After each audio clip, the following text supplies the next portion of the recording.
बिस्मिल्लाहिर्रहमानिर्रहीम। खातिन हज़रात, मैं हूँ अख्तर अब्बास और आप सबको मेरा सलाम पहुँचे। आज का जो मौजू है वो तो एक ख़ातून है, ख़ातून ही कहना चाहिए, चूँकि लड़की से थोड़ी सी ज़्यादा हो गई हैं, 37 ईयर्स की हैं। वो किसी क्लिनिक पे गई थी अपने सर दर्द के लिए, एक माइग्रेन था और वहाँ डॉक्टर साहब बहुत खूबसूरत थे।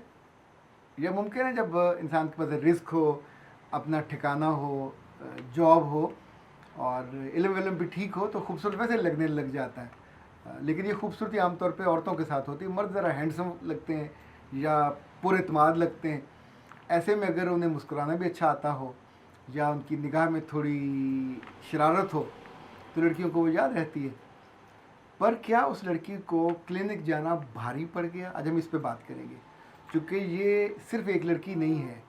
कितनी लड़कियां ऐसी हैं जिन्हें किसी दफ्तर जाना भारी पड़ जाता है, कितनी ही लड़कियां ऐसी हैं जिन्हें किसी ऑफिस जाना या किसी टीचर के पास जाना भारी पड़ जाता है, किसी एकेडमी जाना भारी पड़ जाता है, कभी किसी रिश्तेदारों के घर जाना भारी पड़ जाता है, किसी दुकान पे इवन जाना। आप शॉपिंग करने गए और वहाँ जाके आपने कोई गलती की तो जिस वजह से वो आप पे भारी पड़ जाता है एंड यू नीड टू पे द प्राइस। आप उसकी प्राइस पे करते हो। लेकिन उससे पहले इदरीस ने मुझसे पूछा कि सर, मुझे शुक्रिया कहना नहीं आता। मैं जब कोई किसी को मेल करता हूँ या किसी से बात करता हूँ तो मेरा जी चाह रहा होता कि मैं उससे थैंक यू कहूँ, पर मुझसे कहा नहीं जाता। मेरे बच्चे दो तीन चीज़ें हैं। एक बात तो ये याद रखिए कि कुछ चीज़ें अल्लाह ने और उसके रसूल ने भी सिखाई। जैसे हमें छींक आए तो हम क्या करते हैं? अल्हम्दुलिल्लाह, रब का शुक्र अदा करते हैं कि ये छींक ना आती तो ये मौत भी बन सकती थी। अच्छा, जो सुनने वाला है वो फ़ौरन यार हमकुमुल्लाह कहता है, अल्लाह तुझ पर रहम करे। अच्छा, फिर वो हमने सुन लिया तो हम जवाबन उसको फिर दुआ देते हैं, याहदीकुमुल्लाह। इनफैक्ट इंसानों की खूबसूरती उनकी लर्निंग है, इंसानों की खूबसूरती उनकी शुक्रगुजारी है। लाइक हमारे यहाँ बारकल्ला भी कहते हैं, जज़ाकल्ला भी कहते हैं, शुक्रन कसीरन तय्यबन मुबारक फ़ी भी कहते हैं। मैं आमतौर पर यही जुमला मुझे कभी को बहुत अच्छा लगे और किसी जगह हमने खाना खाया हो तो खाना खाने के बाद मैं ज़रूर ये कहता हूँ उनको भी, उनके घर वालों को भी। अच्छा, वो बच्चे और बच्चियाँ जो किसी को मेल करते हैं, ईमेल करते हैं, अब ख़त तो चूँकि लिखने का रवाज नहीं है तो आम तौर पे ईमेल करते हुए भी उन्हें मसला होता है कि आखिर में क्या लिखें या उसका आगाज़ कैसे करें। तो कुछ मैंने आपके लिए जुमले लिखे हैं कि थैंक्स कैसे कहा जाए, आप उसको नोट कर लीजिए। थैंक्स फॉर योर टाइम भी आप कह सकते हैं। किसी ने आपको टाइम दिया, चाहे वो आपको मिला या उसने आपको आंसर किया, आप उसको ये कह सकते हैं। थैंक्स फॉर हेल्पिंग मी कह सकते हैं कि किसी ने आपको चाहे कहीं गाइड किया किसी तौर पे तो एक लफ्ज़ में ऐड हो जाएगा। इसी तौर पे I can not thank you enough, मैं आपका शुक्रिया तो ज़्यादा कहना चाहता हूँ, पर ज़ाहिर है आपके जज्बात हैं ना, अच्छे अल्फाज, जैसे अगर उर्दू में कहेंगे तो मैं आपका कैसे शुक्रिया अदा करूँ। तो इसको, ये जुमला मुझे तो बहुत अच्छा लगता है, ये खूबसूरत है। I can not thank you enough. अच्छा, इस तौर पे I can not find words to thank you, मुझे वो लफ्ज़ नहीं मिल रहा है जिससे मैं आपका शुक्रिया अदा करूँ। और इसी तौर पे है आई एम ट्रूली ग्रेटफुल, मैं दिल से आपका शुक्रगुजार हूँ जो आपने मेरे साथ किया। आई एम ओब्लाइज्ड भी इस्तेमाल किया जा सकता है और ओब्लाइज्ड को उर्दू में कहेंगे मैं ममनून हूँ, मशकूर हूँ और वगैरह वगैरह। इस तौर पे एक लफ्ज़ और हो सकता है, that so kind of you.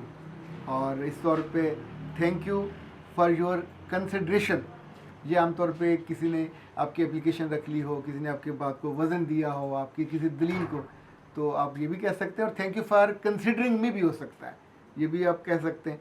और किसी ने आपकी रिक्वेस्ट को कंसिडर किया, आपकी एप्लीकेशन को कंसिडर किया, तो जो भी आप कह सकते हैं। अच्छा, याद रखिएगा, जब भी आप दिल से कहोगे, दिल से सोचोगे तो लफ्ज़ अपने आप पे उतर आते हैं और आप जब शुक्रिया अदा करने के आदी नहीं होते तो फिर आपकी ज़िंदगी में और आपके कानों को भी शुक्रिया सुनने का मौका कम कम मिलता है। अमेरिका में तो बच्चों को सरकारी तौर पे सिखाया जाता है कि उन्हें 17 से 27 बातों पे शुक्र करना चाहिए। इसको वो कहते हैं ग्रेटिट्यूड सिखाना। और फिर बच्चों ने, उनके मुख्तलिफ जो स्टेट्स हैं, रियासतें हैं, टीचर और बच्चे मिल के उन्होंने कोई 1170 के करीब अल्फाज चुने कि जिस पे, उन कैफियत पे दे शुड बी थैंकफुल। और उनकी असम्बलियों में ये बात, छोटे जो बच्चे हैं वो असम्बली में आगे से स्पीच करते हैं I'm thankful to God because I have a mother and father, they live together. I'm thankful to my God because I have one sister, one brother, I love her, I love him. I'm thankful to my God because I can smile, I can laugh, I can eat, I can sing. Whatsoever, आप उस variation में जाते जाइए, जितनी feeling आपके अंदर आती जाएगी. आई हैव अ थम, I can move that, I have fingers, I can eat, I can weep. यानी इतनी चीज़ें हैं, आप उनके बारे में सोचते जाइए. I can read, I can write, I can respect, I can वगैरह वगैरह, play, I can watch, I can smell.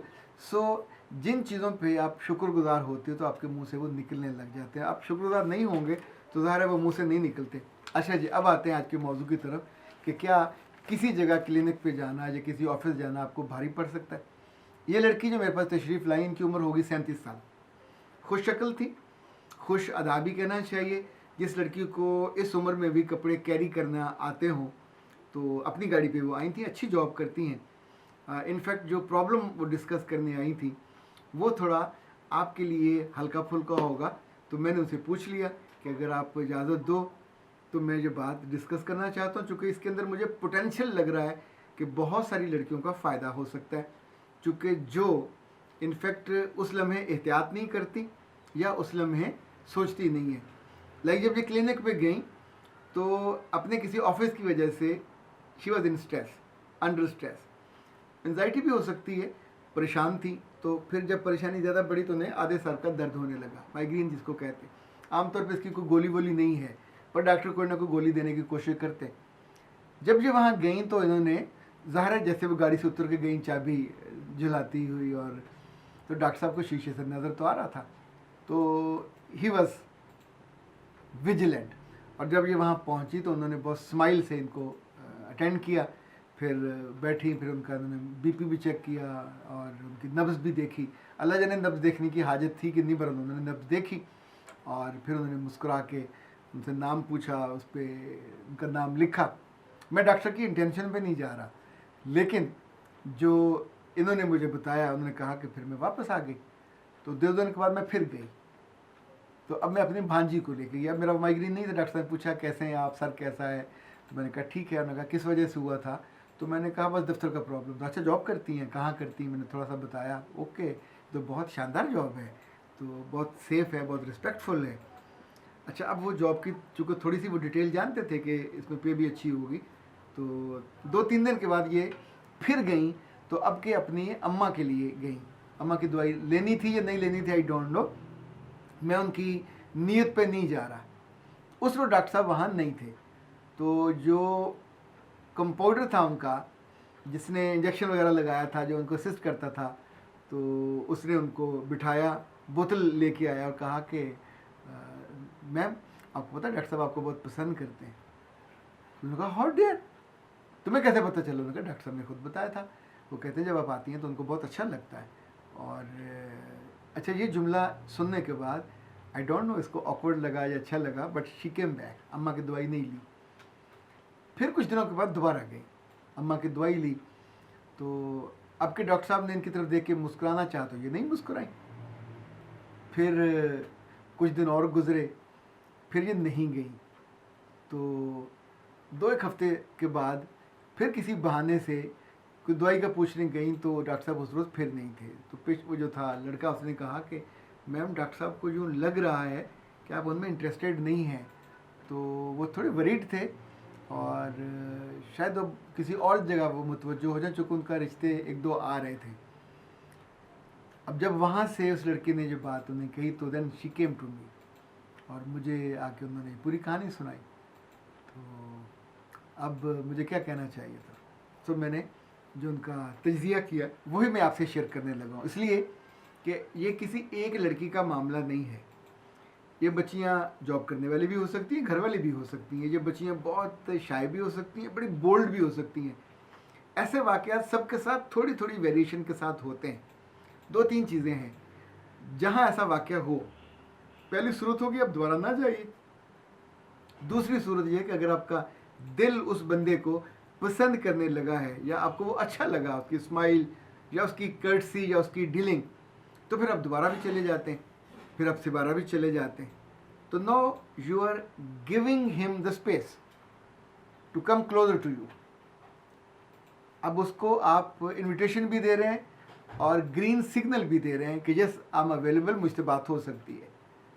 तो अब जब वो बात करें तो दो सूरतें हैं। अगर आपकी उम्र इतनी ही है 35, 36, 37, तो आपको बोल्ड होके एक आध चाय के कप पे उनसे बात करनी चाहिए कि this is me, this is my family, and if you are serious तो then like a nice person, like a reasonable person, just send your mother and father, this is my address, this is my home।